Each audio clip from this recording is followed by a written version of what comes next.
बिस्मिल्लाहिर्रहमानिर्रहीम, अस्सलाम वालेकुम। Welcome to home cooking expert. कैसे हैं आप सब? उम्मीद करती हूँ कि आप सब खैरियत से होंगे।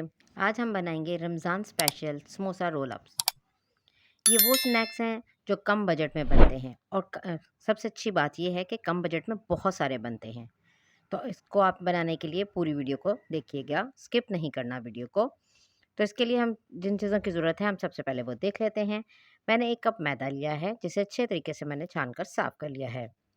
हाफ़ टी स्पून उसमें मैंने नमक डाला है और 1/4 टीस्पून अजवाइन डाली है, जिसे हाथ पर रखकर अच्छे तरीके से मल के डालने से अच्छी खुशबू आती है। तो इसको जब भी यूज़ करें तो कोशिश करें कि आप इसे मल कर डालें, ताकि इसकी अच्छी-सी खुशबू आ जाए। उसके बाद मैंने इसमें तकरीबन 2 टेबलस्पून घी डाला है। आप घी डालिएगा, देसी घी डालिएगा, ऑयल नहीं डालना, उससे ये क्रिस्पी नहीं बनते। इन सब चीज़ों को अच्छे तरीके से मिक्स करेंगे और उसके बाद हम इस तरह मुट्ठी में लेंगे तो ये देखें बाइंडिंग हो रही है, तो इसका मतलब है आपका डो बिल्कुल परफेक्ट बन रही है। अब मैं इसको पानी के साथ थोड़ा-थोड़ा पानी डालकर अच्छे तरीके से इसकी डो गूँध लूँगी। इस चीज़ का ख़्याल रखिएगा कि डो सख्त गूँधनी है हमने, आटा जैसे आटा गूँधते हैं ना, उससे थोड़ी-सी हमने इसको डो को सख्त गूँधना है। और उसके बाद इसको हल्का-सा ऑयल लगाकर या घी लगाकर कवर करके 15 से 20 मिनट के लिए रख देंगे। दूसरी तरफ आप इसकी स्टफिंग तैयार करेंगे। मैंने तकरीबन 2 मीडियम साइज़ के आलू लेकर उनको बॉयल करके मैश कर लिया था। हाफ़ टी स्पून उसमें red chilli powder, half teaspoon chilli flakes, half teaspoon chaat masala, 1/4 teaspoon ज़ीरा, 1/4 टीस्पून अजवाइन और 1/4 टीस्पून ही नमक। नमक इसलिए इसमें कम डालेंगे कि क्योंकि हमने जो इसकी डो बनाई है ना आटे वाली, उसमें भी हमने नमक डाला है। तो इसलिए इसमें थोड़ा-सा नमक कम डालिएगा ताकि ज़्यादा ना हो जाए। और थोड़ा-सा मैंने इसमें तकरीबन 2 टेबलस्पून के करीब बारीक कटा हुआ धनिया डाला है। अब इन सब चीज़ों को हम अच्छे तरीके से मिक्स कर लेंगे। ये आप देख सकते हैं आप अच्छे तरीके से। यहाँ पे मैंने 1 टेबलस्पून कॉर्नफ्लोर भी डाला है, जो मैं आपको दिखाना भूल गई, तो वो भी आप ज़रूर डाल लीजिएगा। उसके बाद अब हम इसकी डो रेडी करेंगे। ये देखें इस तरह से मैंने जो आटा था उसको तकरीबन हमारे 15 मिनट हो चुके थे। अब उसके मैं इस तरह से 2 पेड़े बनाऊँगी।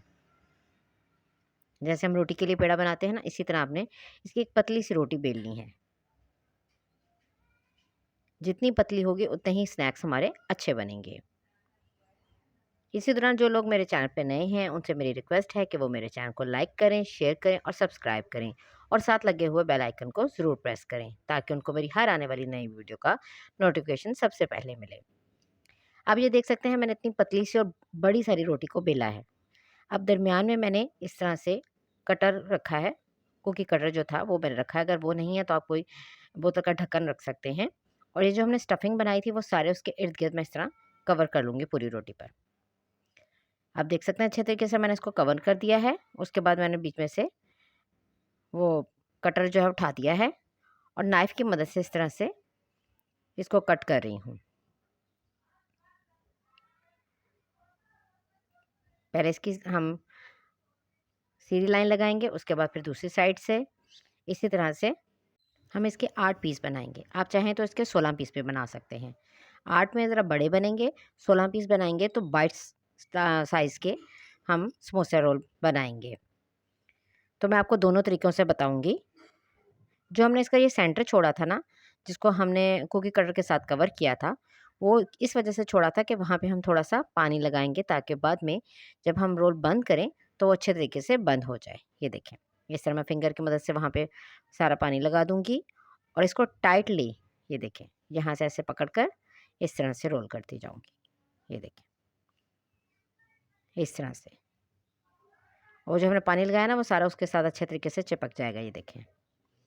थोड़ा-सा आलू वगैरह लग जाएगा, हमारा स्टफिंग लग जाएगी, तो उससे आपने परेशान नहीं होना। तो इस तरह से आप इसको साफ़ कर लीजिए, ठीक है? इसी तरह ये देखिए मैं सारे आपको रेडी करके दिखाती हूँ अभी। ये देखें, मैंने कुछ इसमें बड़े बनाए हैं, कुछ मैंने छोटे साइज़ में भी आपको बना के दिखा दिए हैं। अगर आप चाहें तो छोटे साइज़ में बना लें, चाहें तो आप बड़े साइज़ में बना लें, ये आपकी अपनी मर्ज़ी है। दूसरी तरफ मैंने कढ़ाई में ऑयल रखा था गर्म होने के लिए। जब वो गर्म हो गया हमने उसको थोड़ा-सा मीडियम करना है, बहुत ज़्यादा गर्म नहीं करना, ताकि हमारे जो स्नैक्स हैं वो जले नहीं। ये देख सकते हैं आप कि बहुत ज़्यादा हाई लेवल पे मैंने गर्म नहीं किया। ऑयल हमारा इतना गर्म होना चाहिए कि बस उसमें हम डालें तो वो हल्के हल्के पकना शुरू हो जाए, ताकि जले नहीं। इस तरह से आप सारे बीच में हम स्नैक्स डाल देंगे और इसको एक साइड से तकरीबन 3 से 4 मिनट के लिए पकने देंगे। फिर इसके साइड चेंज करके दूसरी साइड से भी 3 से 4 मिनट पकने देंगे। जब प्यारा सा गोल्डन सा कलर आ जाएगा तो हम इसको निकाल लेंगे। ये देखें, ये दोनों साइड से पक गए हैं। अब इनको मैं डिश आउट कर लूँगी। ये देखें, ये सारे मैंने निकाल लिए हैं। अब ये देख सकते हैं, ये बड़े इस तरह के बनेंगे और छोटे अगर आप बनाना चाहें तो छोटे इस तरह से बनेंगे। मैं आपको तोड़ के भी दिखाती हूँ। ये देखें, इसकी स्टफिंग अंदर से कितनी मज़े की है। घर पे मेहमान आ जाए तो हमें बाहर से समोसे लाना मुश्किल हो जाता है, तो ये आप आसानी से घर पे बना सकते हैं। मुझे उम्मीद है आपको मेरी रेसिपी पसंद आई होगी। नेक्स्ट वीडियो में मिलूँगी। अल्लाह हाफ़िज़।